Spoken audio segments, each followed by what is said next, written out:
Salut à tous et bienvenue pour cette nouvelle vidéo de formation sur Revit. Aujourd'hui, nous allons apprendre comment personnaliser notre espace de travail. Nous allons voir tout au long de cette vidéo comment changer la couleur du fond d'écran de l'interface de travail, comment gérer la palette de propriétés et l'arborescence de projet, et enfin nous allons voir comment gérer et disposer les vues dans Revit. Si vous êtes nouveau sur la chaîne, n'hésitez pas à vous abonner et surtout activer la cloche de notification. Pour pouvoir être compétent dans un projet, il est important de se trouver dans des conditions optimales et personnalisées. Ceci dit, nous allons voir ensemble comment personnaliser la couleur du fond d'écran de Revit. Pour ce faire, nous allons dans Fichier. Ensuite, nous cliquons sur Options. Et lorsque nous arrivons dans Options, nous cliquons sur Graphique. Et dans Graphique, nous venons dans Couleur de arrière-plan. Dans Couleur de arrière-plan, vous sélectionnez le gris, ce que moi j'aime bien le plus. Ou si vous avez travaillé pendant longtemps sur AutoCAD, vous pouvez prendre le noir. Je vais sélectionner le gris pour travailler, et faire OK. Ainsi, nous avons changé la couleur d'arrière-plan, ce qui rend notre écran moins agressif déjà pour les yeux et qui nous permettra de gagner dans la durée. Lorsque nous travaillons dans Revit et que nous réalisons un projet, tout élément que nous faisons dans Revit est un modèle ou un objet qui renferme des informations. Si par exemple, je veux dessiner un mur qui ira jusqu'au niveau 2 par exemple, alors si je clique et que je ramène d'un point à un autre, par exemple là, chaque fois que je vais sélectionner un mur qui est un objet, j'aurai dans la palette de propriétés toutes les informations que cet objet renferme, à savoir la longueur, la surface, le volume aussi, le niveau de base et le niveau supérieur. La hauteur des deux, ça sera vu dans l'élévation. Et si je sélectionne un autre mur, je verrai que la longueur a changé, la surface et le volume. Ça, ce sont les informations qui sont propres à chaque modèle. Et ces informations sont visibles dans la palette de propriétés. Par contre, si je veux quitter d'un niveau à un autre, ça sera dans l'arborescence de projet. Par exemple, si je veux aller au niveau 2, c'est dans l'arborescence de projet. Pareil, si je veux aller sur la vue 3D, je pourrais cliquer dans l'arborescence de projet pour avoir accès à la vue 3D. Ainsi, ces deux palettes sont nécessaires pour pouvoir comprendre un projet dans Revit. Mais il peut arriver que par mégarde ou pour une raison ou une autre, et vous êtes arrivé de fermer par exemple la palette de propriétés, l'arborescence de projet, peut-être pour avoir plus d'espace pour votre projet afin de mieux travailler. C'est intéressant, mais chaque fois que vous allez cliquer sur un objet, vous ne pourrez plus avoir accès à la palette de propriétés ni à l'arborescence de projet.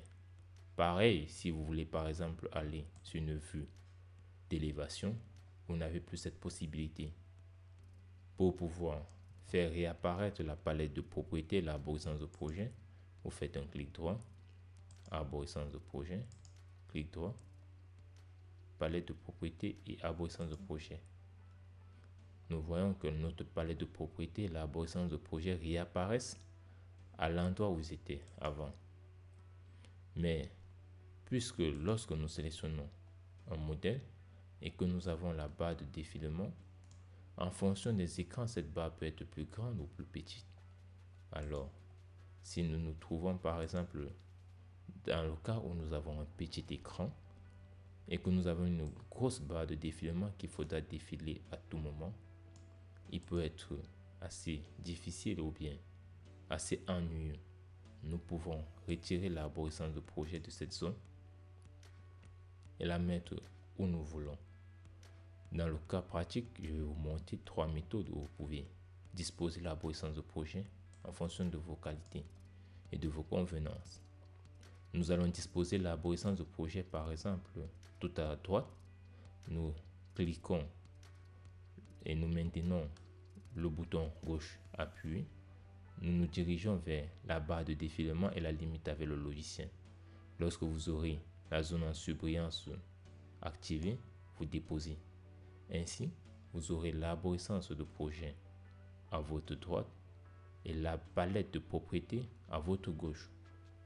Vous pouvez avoir les deux informations très facilement. Et ainsi, vous pouvez voir la longueur, la surface et le volume sans avoir à faire descendre la barre de défilement. Mais si vous avez un écran assez petit, il sera difficile de mettre la palette de propriétés à gauche, l'arborescence de projet à droite et avoir un grand espace de travail au milieu. Ce que vous pouvez faire, c'est par exemple de revenir à ce niveau, le remettre comme il était au départ, et pour le faire, vous cliquez, vous descendez sur la barre de fin de la palette de propriétés et vous déposez. Lorsque vous déposez, elle va reprendre la position initiale.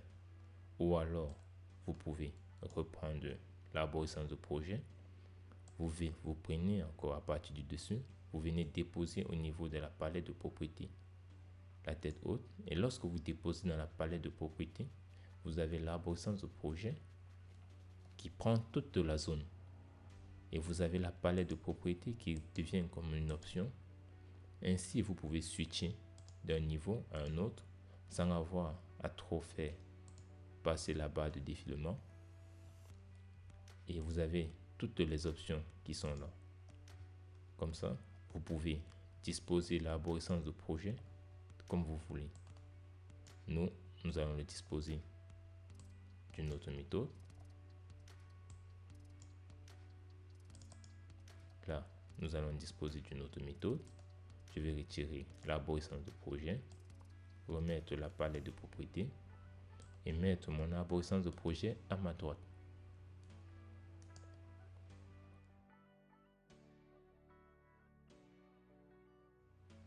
Une des modifications ou des améliorations apportées par Autodesk sur Revit à partir de sa version 2019, c'est le mode de fonctionnement des vues mosaïques.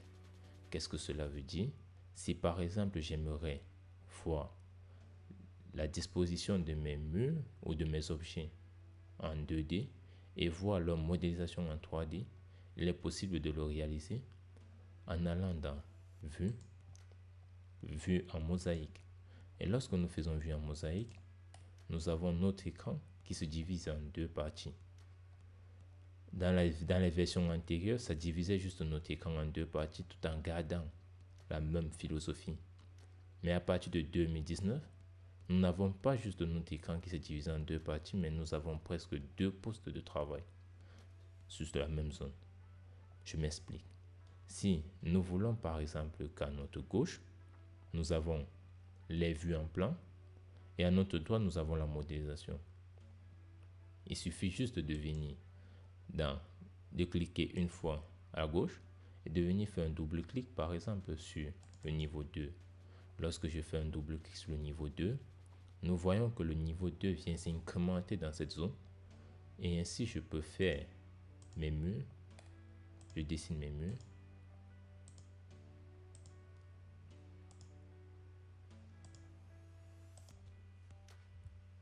Et lorsque je dessine mes murs, j'ai la représentation de mes murs en 2D et leur représentation en 3D, sans que cela n'impacte ou ne modifie la présentation que j'ai mis à la base. Nous pouvons encore aller plus loin en se disant, si par exemple j'aimerais que à ma droite, que j'ai la vue 3D et les élévations, nous allons prendre l'élévation nord par exemple, et que à ma gauche, j'ai mes différentes vues en plan. Alors je viens à ma gauche, je prends par exemple des portes que je vais mettre sur mon espace de travail. Nous avons la matérialisation à notre gauche. Si je prends par exemple une fenêtre et que je mets par exemple la fenêtre là, je me rends compte directement d'un problème. C'est que la fenêtre n'est pas alignée avec ma porte, alors que sur la vue en plan, je ne pouvais pas me rendre compte de ce problème. Si vous avez aimé la vidéo, n'hésitez pas à liker, à partager et surtout à nous dire dans les commentaires quelle est la disposition que vous prenez pour personnaliser votre espace de travail.